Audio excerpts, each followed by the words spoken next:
Λίπας, απέναντι. Τα μελλοντικά σου φαγοπότια. Ναι, αυτά είναι τα μελλοντικά φαγοπότια μου εδώ. Βλέπετε τι θα καταπίνω σε λίγο καιρό. Εδώ είναι ο φίλος ο Άγγελος που είναι καλός και γρήγορος. Πάμε να δείτε και το δικό μου 500 άλογα χωρίς νήτρα. Ελάτε εδώ. Παρακαλώ πολύ. Έτσι να δείτε λίγο τι συμβαίνει. Ελαφρά, όχι. Μπορεί να δείτε προβλήματα.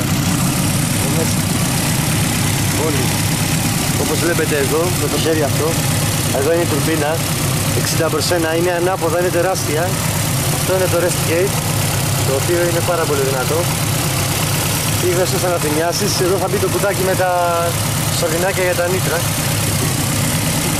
Εδώ μέσα κρύβονται πολλά πράγματα που δεν φαίνονται.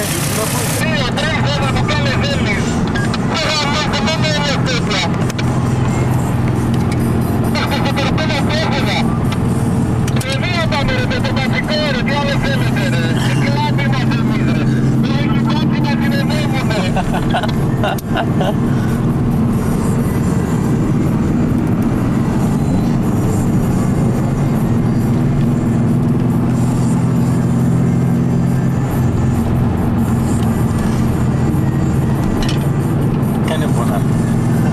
Θα βαρύς. Όλα, ωραία και μπάξες.